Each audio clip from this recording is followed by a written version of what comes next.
Improved Production Car Racing, proudly presented by WA Hino, Knight Group, and BM Graphics and Promotions. Street Cars Racing, proudly presented by Pool Edge Systems Australia. Round 4 of the WA Sporting Car Club Championship, proudly lubricated by Valvoline. Welcome back to carco.com.au Raceway. This is the improved production cars and street cars, and joined for this one by Kai McPherson. Having a day off, mate. Yeah, a bit too wet. Too many puddles out there. Good weather for ducks. That's about it. Definitely not for me. But look, having fun. Come up here, join in the box. The legend that you are, Vaughan. So here we are. Thanks very much, Cloesy. He's had a great day. We saw him late last night here at the circuit and doing a couple of laps while we were doing the trophy presentation yesterday afternoon. Looks like they've really nailed that car. It was very, very quick in race number 1, and Mason Legg also was fairly quick, but Brett Peters, he's the guy that we've got to keep our eye on. Yeah, look, the track's definitely starting to dry up, so look, there's going to be some more pace out of the cars, and I think a lot of guys are still running quite dry, aggressive setups, so look, it's going to be the one. I think Cloesy's still going to be the car to beat. The thing's absolutely just phenomenal how it dries our line. Like, even just seeing it come out of 7 in race 1 from the pit lane. Mason Legg debut had a bit of a moment on the line there. Handbrake got stuck on, but yeah, look, we'll see how we go. Brent, see if we can chase him up and get up the front. We're running through our starting positions. Car triple true 2 of Jack Cloesy will start on pole position with Mason Legg alongside him. The second row is Brett Peters in car number 32. Alongside him will be Steve Turpin in the Holden Commodore. Joe Karukin in the second of the four-wheel drive cars out there in the Subaru in car number 95. Laurie Whittam having a good debut today with this new Mustang. And then got Hookamau in the RX-7. Corello in car number 7. Damon Croxon, he had a little bit of an off in turn number 7 earlier on today. Hopefully no issues on board his car. Woodhead in the little Mini Cooper S. And then Poole, Jared Carey just... trying to tiptoe around with that much horsepower and a very lightweight car. He's probably finding these conditions not to his liking. Peter Callow, unfortunately, on the back of the truck. Cameron Burns, he's down the back of the field. And I can see Maddie Galton down there as well, the winner of yesterday's time challenge, driving a Ford Focus RS. And today she swapped that for the front-wheel drive Volkswagen. Yep, and so here we go. Everyone roll in. I don't know whether Fisher's actually out there or not. No, Fisher's, Ryan's put it away for today, but they said we'll get ready for the start. Everyone's all boxing in. Onboard camera is in Jared Carey's Nissan 350Z, of course, powered by an LS1. So we got rid of the little 6-cylinder out of it and stuck a massive big V8 into this car. It's probably too overpowered for to show its potential today. But away from the line, the four-wheel drive of Cloesy. And there's the other one. Absolutely as well. ripping through. Amazing start. That's the advantage of four-wheel drives as they head off into turn number 1 for the first time. Just trying to pick up who is in third at the moment. That'll be Mason Legg, still. So, and we got Brett Peters behind, Turpin behind there, Hockamau heading up the hill, Damien Croxon looking energised, and Corello, just watching a moment there with Laurie Whittam and Cameron Burns. Big slide going up in the bus stop there. We've seen quite a few cars lose it in that particular part of the circuit before our lunch break, and we did some maintenance on the circuit during our lunch break. But obviously, there's something that's still not right there. Don't know whether he's hit the ripple strip over there. Stay away from the paint and the wet, that's for sure. Yeah, definitely, and that's front-wheel drive car. So if that was a rear-wheel drive car, he'd probably still be spinning now. Absolutely. As we pick up on the screen where we're at, and that looks like Joe Karukin in second place at the moment. But have a look at the lead that Cloesy's got. He's not even in the shot. He's going to be out of there. He's going to be in another postcode in about 2 or 3 laps, I'd say, at this rate. And as he comes into 7, just beautifully nice and clean, Karukin chasing up at him. But look, Mason Legg, keep him honest.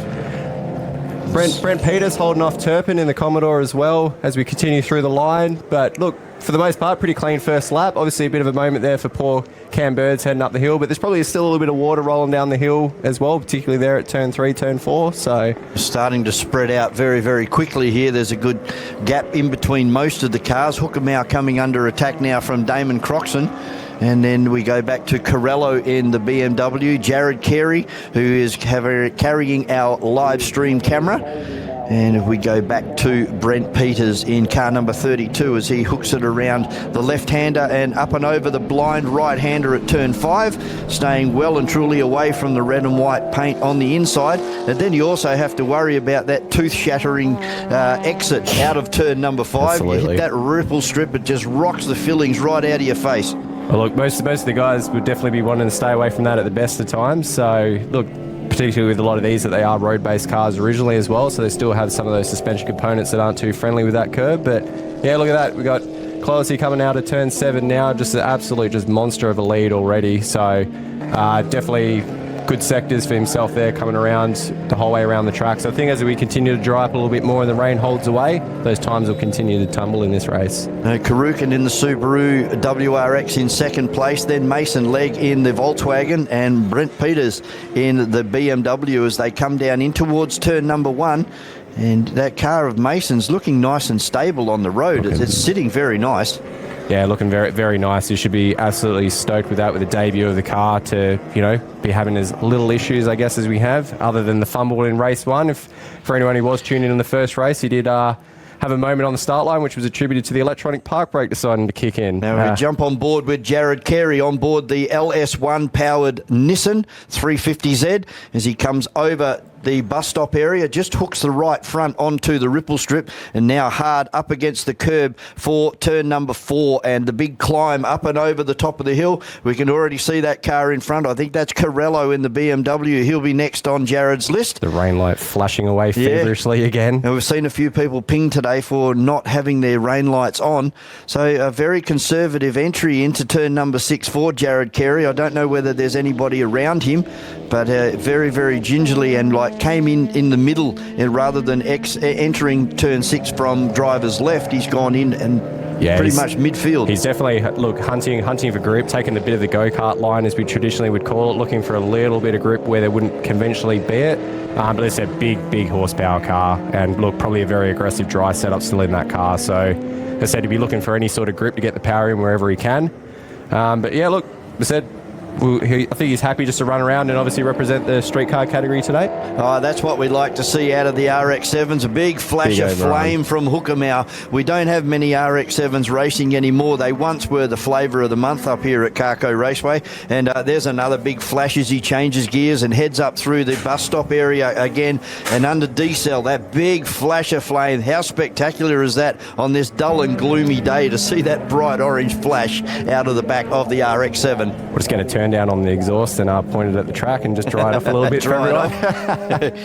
As we got Corello and as we said, Jared Carey all over the back of the BMW now. So there'll be a run on here. I reckon Jared's going to wait until he gets to turn 7. As you can see, Corello moved over very early on the entry to block any pass from Jared Carey. Car 444, the Nissan 350Z powered by the LS1 V8 power plant. Now he's going to have it all over the BMW. Just pull out and drive straight past and give Corello a bit of pneumonia on the way past. Corello's giving him nice, respectful, giving him a lot of room as well. It's nowhere find each other into 7, so that said, it was his place to have, and yeah, a lot of respect there from young Corello. Right out sideways, out sideways. I think there may have been a bit of contact there from Corello and the BMW. He's still there, he's putting the fight in, so here we go, this will be interesting down into 1. Well, the BMW should be lighter than the Nissan. Yeah, we just lost Maddie Galton there at, I think, turn 6, possibly. Yep, that's 6. Yep, back on the track. Where she went off in race number 1, exactly the same spot. So, still very greasy out there. Car's getting a bit of understeer going in downhill, and it's front wheel drive as well as Corello gets it all sideways out of turn number 2. But Jared Carey will have to have another attempt here at coming up and over the top of the hill. He'll certainly be energised, that's for sure, after their little battle, half a lap ago. So continuing up the hill. So we'll see what happens as they come into 6 and obviously making that climb back down into 7 as well. Well, everybody's starting to use the conventional lines now. The go-kart line is pretty much out the door now. Yep. The racetrack is definitely drier. It's probably the driest it's been all day, to be honest, and a 1:14.0 for Jack Cloessy in car number 222 from Karukan. Is doing a 15.1, so 1.1 seconds difference in lap times, and that equates to a lead of 11 seconds for Karukan, for Cloessy over Karukan. Solid 7 seconds a lap faster now. So yeah, the track is definitely working more into the driver's favour as we continue on with race 2 today. And Jared just can't do anything about Corello in the BMW at the moment as they come down towards turn number 1. Corello, very sideways there. I don't know whether that was a gear shift and it just broke traction, but he wouldn't have been on the brakes back there. So Corello's got a few traction issues, and same with Jared Carey. He's just got more power than he can actually stop. And look, there's enough to concentrate on as it is with the conditions, and let alone having a big, LS powered 350Z behind you as well. So look, good little battle. It's good to see that people are having a good crack here in the wet, that there isn't too much of a inhibition kicking in. That's a turbocharged BMW of Corello's, isn't it? Yes, it is. Yep. So he'd be fighting when the boost comes on. Those rear wheels would be trying to fry themselves up. Absolutely lighting up. And again, he's gone defensive down into turn number 6, trying to stop Carey from any pass. Carey should have the horsepower if he can just put it to the ground. Corello again gets a bit of a twitch right in the apex. Now Jared Carey all over the back of him now. Making the run. Can he drive away? Because this little BMW should be able to fight back under brakes. And again, cresting the top of the hill, Corello just about stuck it into the fence. Yeah, look, definitely Jared Carey's having to take it a lot easier into 7, particularly on mid-corner and exit. It is getting a little bit unsteady, but I think he might actually stick this one now. So give himself a bit of a chance to cool off, and look, Corello as well, a bit of a chance to cool off and see if he can put the fight back on Jared Carey for the rest of the race. Just picked up on Steve Turpin coming up on the back of the Volkswagen Beetle with Maddie Galton, the only female racing in this category this weekend. And this car's been developing a little bit of understeer down here into turn number 6. Another turbocharged Volkswagen Beetle with the GTI engine on board. And this car is actually up for sale. So if this tickles your fancy, jump onto my105.com.au and type in Volkswagen, and this car will certainly appear right before your eyes. So here we go. We're coming back in. Got Cameron Burns on the page, looking quite good. He's obviously keeping the wheels on the track now, which is we can ask for. But looking at the times are continuing to tumble as we continue on with the day. We've got another 2 seconds off Cloessy's fastest time on the last lap. So as I said, confidence is starting to increase. People are finding their balance and their mojo, and as I said, hopefully we start to bring some cars a bit closer together, because certainly 2, 3 and 4 are very close to each other with Karukan, Legg and Peters. Yeah, and as we go back to Steve Turpin, Damien Croxon, Trent Hockenauer, Jared Carey up into 8th now, Corello in 9th, Laurie Whittam in the Mustang, and these conditions not suited for the high horsepower Mustang either. He's in 10th. Then we have the Mini Cooper S in 11th. And Cameron Burns in 12th, Maddie Galton in 13, and she's running at the back of the field at the moment. Unfortunately for Poole, Callow and Fisher, they did not start this one. No, look, and we got Laurie Whittam up on screen now in the new Mustang making its debut today, and look, Laurie's got himself a very comfortable car. I think when we were having a bit of a chat with him earlier, he said he's pretty much just got it left in 4th gear and letting the big torque of the engine do all the rest of the work for him. Look, as we've just looked away, it's not on screen at the moment. We've got a bit of a drag down the main straight between Mason Legg and Brett Peters into turn 1, so this will be interesting. As we pick up on that battle now, and Brent Peters just sweeps around the outside of Mason Legg in the BMW versus Volkswagen, and just in front of them is the car of Karukan, the 4-wheel drive car. So now they're coming up on some lap traffic, and that is Cameron Burns in the little Honda Civic. And there's a couple more of these Honda Civics on their way to Carco Raceway, ready for later on this year or early next year. Cameron does the right thing and just stays right out of their way and allows this battle to continue. And it's Brent Peters over Mason Legg, and both those guys trying to chase down Joseph Karukan in the Subaru. Yeah, look, between the cars, there's obviously a bit of a performance difference with the two. We've got a B2 production car on a C-Class production car, so looking at a big powered V8 on a turbocharged 2-litre front-wheel drive car. But look, you got a good run up the hill here, definitely with Mason Legg, making over the crest. So this will be interesting. Big battle of brakes here, but obviously the Golf's a lighter car, so it should have the advantage into the thing, so we'll see. But it's a matter of respect with each other as well. As you can see, I think Mason might have found himself yielding a little bit there for Brent, but look, here comes the next battle into turn one as we continue on across the line. It's funny because both of these cars, the Volkswagen and the BMW, they catch Karukin in a straight line, but out of turn number 6, Karukin is able to get away, and you can see the power of the Subaru Absolutely. as well. That's what four-wheel drive has the advantage in these particular conditions for sure. Yeah, and we've got that lap traffic now with young Michael Woodhead just as they continue to climb up into turn 4, so this will be interesting, but I'm sure that he'll give them the room and the respect, and everyone will get past at turn 5 nice and cleanly to continue their battle. Now, if Brett Peters gets past him here on the way down into 6, you would expect that Karukin will just be able to drive past him again on the way up the hill. Absolutely. And then under brakes again, it'll go back the opposite way. Here we go. So Brent Peters nice and close on the back of Karukin. As I said, that big all drive grip that you've got in that WRX will just climb it away. But look, Mason Legg is definitely capitalising on it and sneaking up the inside there. Bit of a shake of the car, but this will be fun. Look, we're certainly putting the racing on here in the wet, and we can't be upset at that. No, definitely not. This is a great battle. The GTI Volkswagen versus the BMW. And again, nice races allowing room for each other. But again, they've closed up behind Karukin, and then in a straight line, that Subaru is gone. Absolutely. Here we go. So Brent just keeping it nice and close. Whoop. Whoa, here we go. And that's Damien Croxton has taken a bit of a grass tour there at 6, but hey, look, kept it out of the sand, so he'll continue on, give it a bit of a shake. So he was running. I think he was up in 6th. Yep. Yeah, yep. That's going to drop him down a bit. Actually, picking back up on Cloesy, who's continuing the times of tumbling down to a 1 minute 11.76. So, look, he's about 3 seconds a lap faster than the other guys behind him, so just a well-tuned up car there. It certainly is, and it looks really good too, the white with the predominantly white and the blue flashes every now and again. Yeah, no, look, absolutely good steer and a well-prepared car, so the guys down in the garage there should be absolutely proud of what they've produced, and definitely with their wheel man. Oh, there we go.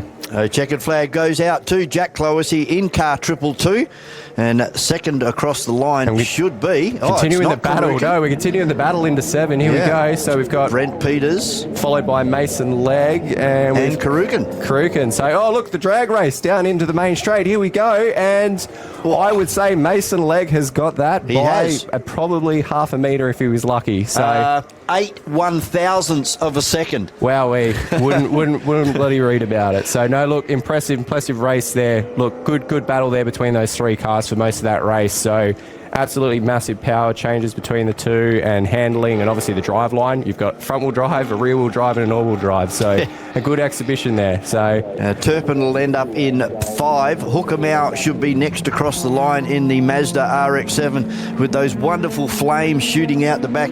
We'll picked him up here on our live stream as we go into turn number 1, and there's the flames on the final lap into turn number 1. They last for a long time. He must be burning a lot of fuel in that exhaust pipe. Absolutely. So there we go. We got Corello just across the line and Laurie Whittam in the Mustang just following in. And so look, for the most part, pretty clean race. No real incidents, so no, can't be upset at that. So yeah, looking at the timing, so yeah, Cloesy finishing up with that 1 minute 11.76, so absolutely blitzing the field. So well done there. Mason Legg in the production car second, Brent Peters in third, Karukin in fourth, Turpin in fifth. So the big V8 muscle in that Commodore as well, doing really well to put it down as well in these conditions. Certainly is. Kai, thanks very much for joining us for race number 2. No worries. Thank you for having me on. I believe we've got, that was race number 3. We've got another one coming up a bit later on this afternoon. Thanks a lot, Vaughan. Yes, we're with Stephen Turpin, who just competed in the improved production category. 5th place is pretty good, Steve. You've got to be happy with that, especially with a day with weather like this. Yeah, horsepower's not your friend today. So it's a big vehicle as well. Yeah, no, we did well. Got loose a few times, but we brought it back. So with the field itself, did you really feel the heat, or was everybody being a little bit cautious today just to make sure they stayed on track? Definitely being cautious today. Yeah. Too expensive. But can I also say that when you get to a day like today, I mean, if you had any plans for the car that have been thrown out in regards to just dealing with what the elements were going to throw at you today? Yeah, it's sort of, you look around and it's going to change. We change the setup a little bit, then it rains again, and yeah, you just don't know what to do. So tell us a little bit about what made you decide to get into this particular category. A couple of friends were racing this as well, and yeah, it just sort of seemed like the best one for me. And how are you faring compared to those friends? They're not racing at the moment, so pretty good. You're doing very well. Yeah. And what made you decide to choose a Holden for this one? I've been a Holden man like through and through, so yeah, it was a common choice. Like, parts are cheap, parts are easy, so yeah, a bit more knowledge with them. Now, the weather is looking like it is slightly clearing up for the time being. Is that going to change the way you go into the next race? Yes, I think we'll probably have to change our setup a bit again and see what happens. It'll probably rain as soon as we head out.